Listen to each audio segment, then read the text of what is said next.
E agora a gente vai, Cássio, para o clássico nordestino dessa rodada. Semana passada tivemos Fortaleza e Vitória, e agora a gente tem Ceará e Bahia, tá? Jogo no Castelão nesse sábado. A tendência é que esses dois clubes estejam na Série A ano que vem. Do Nordeste, nesse momento, a única segurança em relação à Série A do ano que vem que a gente tem é o Bahia, né, que tem uma pontuação já muito elevada, já tem 36 pontos, né, disputa G4, disputa vaga direta para Libertadores. E a gente tem o Ceará muito encaminhado. O Ceará que tem uma campanha de meio de tabela, mas sempre a 5 pontos do Z4, a 4 pontos. Aí quando se coloca em xeque, como sempre que baixa para 4 pontos, que a gente abre aqui, ó, o Ceará está em xeque, ele vai lá e responde bem. E eu considerei que aquele empate, Cássio, com o Vasco em 2-2, depois de estar perdendo por 2-1, um jogador a menos, última bola do jogo, aquele empate é muito representativo. A penúltima bola, a última bola, teve um contra-ataque do Ceará ainda, que o jogador do Vasco mata, aí era uma vitória para enlouquecer a turma. Exatamente. Assim. Verdade. Ainda teve a última chance. E aí, Cássio, são respostas sólidas, não só técnicas, mas de comportamento, de competitividade, de moral. E o Ceará sempre dá essas respostas, tá? É claro que o fato de estar 4 pontos, 5 pontos, 6 pontos, 2 rodadas, faltando tantos jogos, não é uma margem para você dizer, não, estou absolutamente seguro. Mas as respostas são seguras. E a gente já debateu isso várias vezes, Cássio, assim como a diferença de regularidade para Fortaleza, para Juventude, para Vitória, para Santos, para Grêmio, para Vasco, para Inter. Né? O Ceará é um time mais estável e que responde melhor. Mas, de toda forma, Cássio, a gente tem que tratar esse jogo como dois times que fazem uma boa temporada, fazem um bom brasileiro, mas os alertas precisam estar ligados. Porque, de um lado, o Bahia vem de 2 derrotas, uma goleada sofrida diante do Mirassol e a derrota de virada dentro da Fonte Nova para o Cruzeiro. E o Ceará vem com um empate, tá? Com 2 empates, melhor dizendo, nos últimos 3 jogos. Também sem vencer a 3 jogos. Então, Cássio, um pouquinho de alerta é importante, porque esse jogo ele é difícil para os dois lados, tá? Não tem ninguém aí, ninguém vai segurar jogador, é força máxima para os dois, é necessidade de pontuação para os dois, é um bom visitante contra um bom mandante. Então, é clássico aberto, tá? E por mais que não seja decisão, seria demagogia a gente dizer aqui um jogo decisivo, uma verdadeira final, não é nada disso. Mas é um jogo estratégico e anticrise e anti-oscilação para os dois lados, né? Fred, curiosamente, houve uma decisão, você está falando de decisão, houve uma decisão entre Ceará e Bahia, houve a Copa do Nordeste Sub-20, na quarta-feira, na Fonte Nova, com o título do Ceará. O Bahia venceu o jogo de ida lá no PV, por 2-1, a volta foi na Fonte Nova com 5 mil pessoas, e o Ceará venceu por 2-0. Não é que ele ganhou e levou para os pênaltis, né? Ele ganhou o título no tempo normal, conquistou pela primeira vez. O que é curioso, os 3 títulos da Copa do Nordeste do Ceará, 2 são em cima do Bahia, e agora o primeiro, na versão sub-20, também em cima do Bahia. Assim, faz um estrago, tá? E nessa versão profissional desse jogo, a reação que o Ceará teve, primeiro, o Ceará tinha tido uma derrota miserável contra o Juventude no Castelão. Um gol aos 50, estreia de Vina. Na verdade, ele entra, o time cai de produção e tal. Essa reação em São Januário, detalhe, leva um gol logo do começo, empata, leva outro gol, perde um jogador, mas consegue reagir. Essa reação, eu acho que ela injeta uma atmosfera para esse jogo muito positiva, inclusive quando o torcedor do Ceará percebe que vai pegar um Bahia que vem oscilando. Ou seja, o Bahia estava numa curva de alta ali, futebol é muito rápido, tudo é muito rápido, né? Assim, estava numa semana, está metendo 9-1, primeiro, ganhou do Fluminense, está com 9-1 em cima do Confiança, no título da Copa do Nordeste. Aí vem ali no Rio, não joga nada, 1-0, ainda está levando para os pênaltis, no finzinho, leva o segundo, acabou. Aí refaz o fantasma. 10 eliminações em 10 tentativas nas quartas de final. Aí vai para o segundo jogo para tentar fazer alguma coisa, abre 1-0 no segundo tempo com um golaço. Pô, parece que tá ali que vai recuperar.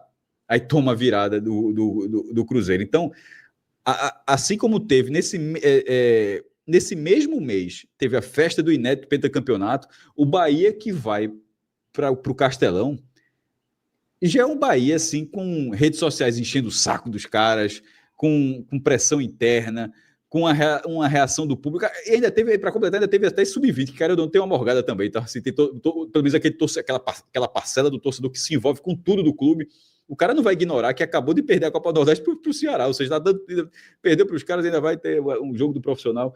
Enfim, a ultrapassagem do Mirassol, aí você vê lá o Mirassol ultrapassa e vai jogar com o Botafogo, ainda arruma um ponto, tá levando 3-0 do Botafogo, ainda arruma um ponto no jogo atrasado. Então, eu vejo o Bahia... É impressionante. Mirassol é tese de estudo. De estudo... Não é TCC não, viu? Sem resposta, viu? Estudo sem resposta. Para quem for estudar... Mas é estudo camada alta, tipo, não é TCC não, é um mestradozinho, um doutoradozinho, assim, fala do Mirassol aí. Como? Assim, mas voltando para o Bahia, eu acho que o Bahia vai com essa dose de pressão. Não fez uma partida ruim contra o Cruzeiro, em tese. O desempenho que teve contra o Cruzeiro deverá manter o Bahia competitivo contra o Ceará. A questão é, depois que você sofre o baque do Fluminense, sofre esse baque do Cruzeiro, qual é a dificuldade para sustentar o futebol que você teve contra o Cruzeiro, na baixa da confiança? Porque isso eu acho que teve. Eu acho que a confiança sofre uma baixa. Agora, se fosse videogame, conseguiria, mas dentro do cenário humano, se você conseguir racionalizar de que o futebol contra o Cruzeiro foi competitivo, eu acho que aquilo ali é o que o Bahia precisa levar para o Ceará. E no caso do Ceará, sem dúvida alguma, a resiliência, assim, que o time mostrou depois do jogo contra o Juventude e, sobretudo, nesse jogo contra o Vasco. Trazendo aquilo ali, o Bahia vai ser competitivo, mas o Ceará será até a última bola também. A gente acabou de passar de um jogo com um desenho, só não é resultado não, um desenho fácil de Vitória e Fluminense. O Vitória está jogando a todas as fichas e o Fluminense está pensando no outro jogo. Nesse caso, não.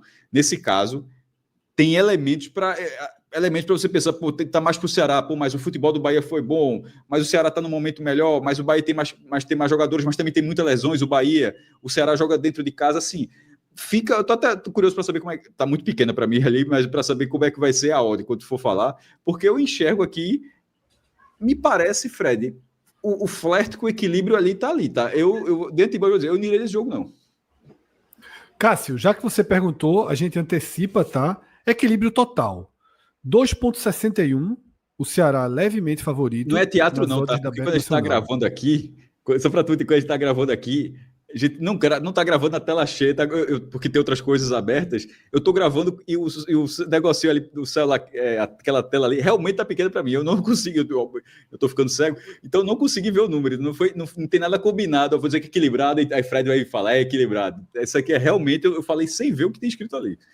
E aí, Cássio, 2,61 para o Ceará e 2,88 para o Bahia. Extremamente equilibrado, e eu também não consigo fazer maiores previsões para esse jogo, não. Até porque, Cássio, tanto o Rogério Ceni quanto o Léo Condé têm desfalques.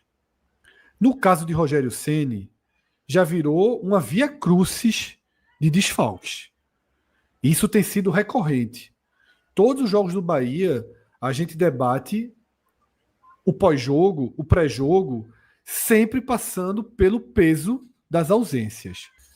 Então, fazendo aqui uma atualização desse abarrotado DM do Bahia, a gente tem Ademir, Eric, Canu, Juan Pablo e Caio Alexandre em transição, tá? Física e técnica estão ali fazendo trabalhos musculares na academia. Eric Pulga, João Paulo, David Duarte, aí continuam de fato no departamento médico. Aqueles outros jogadores estão saindo do DM para a transição física, tá? Quem retorna? Thiago, atacante, que inclusive fez o gol, Cássio, daquele jogo-chave da semifinal da Copa do Nordeste, né, que estava caminhando para os pênaltis. Thiago entra e faz o gol, né, do Bahia sobre o Ceará, que garante a ida do Bahia para a final. eu colocava no ar uma publicação no meu blog com a eleição oficial. O Thiago foi eleito o craque da Copa do Nordeste, com 20 anos de idade. Fez 6 gols na competição, 3 na final. Ele começou a final. Detalhe, ele fez o gol da semifinal contra o Ceará, como você está falando assim, ele que decide o gol contra o Ceará, né, aos 49 do segundo tempo, e depois faz mais 3 no segundo jogo. Foi a primeira vez que um jogador fez 3 gols num só jogo da final. Terminou, passou Lúcio e virou o artilheiro. E foi eleito pela organização, veja só, com 20 anos de idade, um cara da base, chegou ao Bahia aos 15 anos de idade, chegou em 2020. E o reserva do Bahia, né? Um reserva bem reserva do Bahia. Porque o Bahia usou muito reserva, né? Isso. Um reserva do Bahia de 20 anos de idade foi eleito o craque da Copa do Nordeste 2025. Muitas simbologias, né? Essa escolha. E aí, Cássio, o que é que sobra para Rogério Ceni, tá?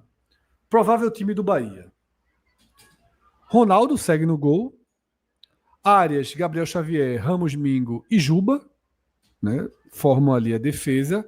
Acevedo, Jean Lucas e Everton Ribeiro fecham o meio de campo. E no ataque, Sanabria, titular de um lado. William José, titular como centroavante. Para o outro lado, 3 jogadores disputam um lugar. Kaique, Michel Araújo e Cauli. Tá? Eu acho que deve acabar indo Kaique, mas Michel Araújo e Cauli também são opções. Ou seja, Rogério Ceni tem basicamente os mesmos problemas que tinha para a partida de segunda-feira. Com esse retorno aí de Thiago, o Bahia realmente atravessa um momento crítico em relação à disponibilidade de elenco nessa temporada. Tá? Um momento ruim do Bahia e que Rogério Ceni, Cássio, tem mostrado uma certa dificuldade de encontrar soluções, de encontrar alternativas. A gente bateu muito nessa tecla também, né? Do outro lado da moeda, Condé também tem desfalques. Todo jogo contra o Bahia já começa com esse problema, porque Matheus Bahia, lateral esquerdo e peça-chave do esquema de Condé, ele não pode jogar contra o Bahia. Isso já é um problema considerável, porque se a gente pegar o time titular do Ceará e os reservas imediatos, eu diria que 2 posições são extremamente crônicas nessa composição.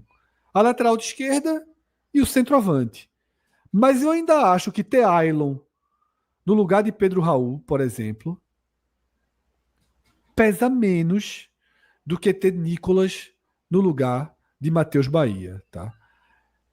O Ceará, para mim, perde muita força quando não tem o seu lateral esquerdo titular, e contra o Bahia jamais vai ter, afinal ele é jogador do Bahia, além de Matheus Bahia, Marcos Vitor, né, que é reserva, também pertence ao Bahia e não vai para o jogo pelo mesmo motivo. Richardson e Fabiano estão fora por suspensão. Tá? Rodriguinho foi expulso, justamente que deixou o Ceará com um homem a menos, e Lucas Mugni segue, né, com lesão muscular e está fora da partida. O provável time titular, né, que a imprensa prevê que será decidido por Léo Condé. Bruno segue no gol, naturalmente. Rafael Ramos, já que Fabiano está suspenso, Rafael Ramos assume a lateral direita. Marlon, William Machado e Nicolas. Tá? Eu lembro que quando a gente fez o programa na segunda-feira com Minhoca chegou até a considerar a possibilidade. Veja como a situação de Nicolas é difícil no clube. Se Fabiano estivesse jogando, certamente Fabiano jogaria na direita e Rafael Ramos iria para a esquerda. Como não tem Fabiano, o desenho de escalação traz Rafael Ramos na direita. Mas Minhoca ainda cogitou retomar o desenho de ter Dieguinho saindo do meio de campo. Dieguinho, ele é um lateral direito de origem, que no Ceará se consolidou como volante, mas que já fez partidas nesse ano pelo Ceará, fez até gol contra o Confiança na lateral esquerda. Tá? Mas pelo desenho aqui, pelas prévias da imprensa cearense, Dieguinho segue na dele, Richardson está fora, então pesa também isso. Dieguinho, Sobral e Lourenço no meio de campo, e o ataque, Galeano, Paulo Baia e Pedro Raul. Tá? Um alerta para o Ceará. 7 jogadores com 2 cartões amarelos. Tá? Bruno, Marlon, Dieguinho, Rafael Ramos, Galeano, Ailon e Pedro Henrique.